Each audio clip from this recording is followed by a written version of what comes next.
इंदिरा जी की कर्मभूमि में आते हुए मुझे बहुत गर्व महसूस हो रहा है। आपके क्षेत्र में ये मेरी पहली मीटिंग है। माफी मांगती हूँ कि देर हो गई। आप 8 बजे से इंतजार कर रहे हैं।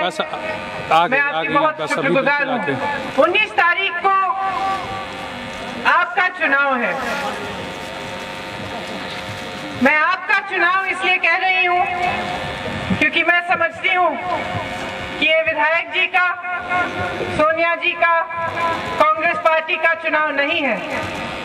ये असलियत ये है कि ये आप ही का चुनाव है। आपको 5 सालों में ये मौका मिलता है कि आप अपने भविष्य के बारे में एक निर्णय लें। 22 साल हो चुके हैं आपके प्रदेश में अन्य राज्य सरकारें आई। 22 सालों से मैं अमेठी क्षेत्र, रायबरेली क्षेत्र में प्रचार करने के लिए आ रही हूँ। बाहर ही अंदर से बिल्कुल 22 सालों से मैंने देखा है कि आपके सांसद और केंद्र सरकार की मेहनत, उनके अथक परिश्रम के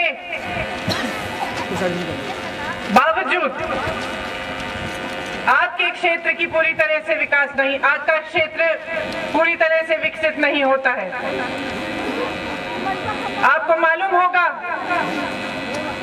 कि विकास का काम 4 तरफा होता है। केंद्र की तरफ से, सांसद की तरफ से, विधायक की तरफ से और राज्य सरकार की तरफ से होता है। आपके यहाँ पिछले 10 सालों से सांसद और केंद्र सरकार विधायक के साथ मिलकर पूरी तरह से परिश्रम कर रहे हैं, लेकिन एक बहुत बड़ी कड़ी है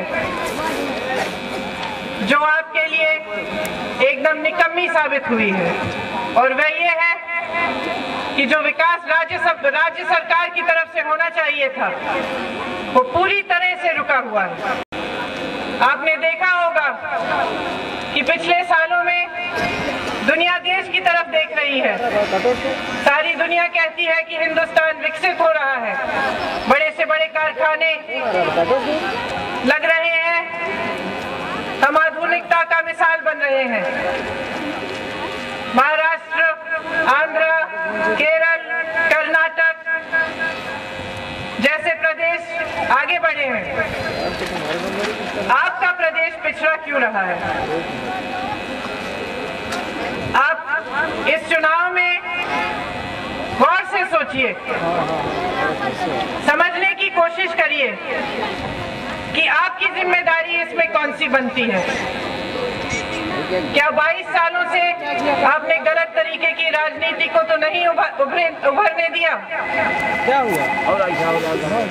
क्या 22 सालों में आपके प्रदेश में अराजकता, भ्रष्टाचार और मौकाप्रस्त राजनीति के फैलने से, उभरने से आपका नुकसान हुआ है या आपका फायदा हुआ है?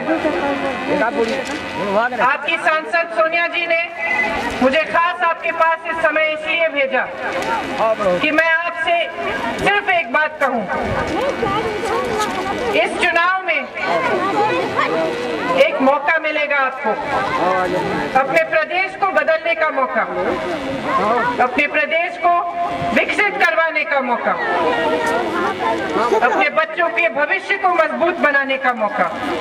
ये कोई आम चुनाव नहीं है जिसमें आप सिर्फ अपने विधायक को चुनने जा रहे हैं। 22 सालों बाद कांग्रेस पार्टी इस स्थिति में आई है कि आपके प्रदेश में सरकार बना सकती है। इसका मतलब है कि एक नई राजनीति आपके प्रदेश में उभर सकती है। नेता आपके सामने आते हैं, जात की बात करते हैं, धर्म की बात करते हैं, आपको गुमराह करते हैं। आपने सबको परख लिया है। समाजवादी पार्टी को परखा, आपको क्या मिला? गुंडाई मिली, अराजकता मिली।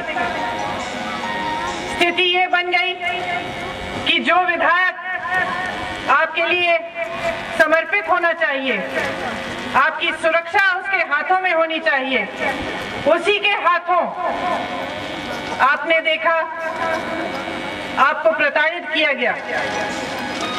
बसपा की सरकारें आपने सही, आपको बड़े बड़े वादे किए गए, जात के आधार पर कहा गया आपको आगे बढ़ाएंगे, लेकिन क्या हुआ? जो पैसे आपके हैं, जो केंद्र की तरफ से आपके लिए भिजवाए जाते हैं, विकास करवाने के बजाय उन पैसों को अपनी जेबों में डाले। कुछ गिने चुने लोग विकसित हुए और आप पिछड़े रह गए। तो आपके सामने एक चुनाव नहीं, एक चुनौती है। किसको चुनेंगे आप? विकास को चुनेंगे या अराजकता को चुनेंगे? विकास को चुनेंगे या भ्रष्टाचार को चुनेंगे?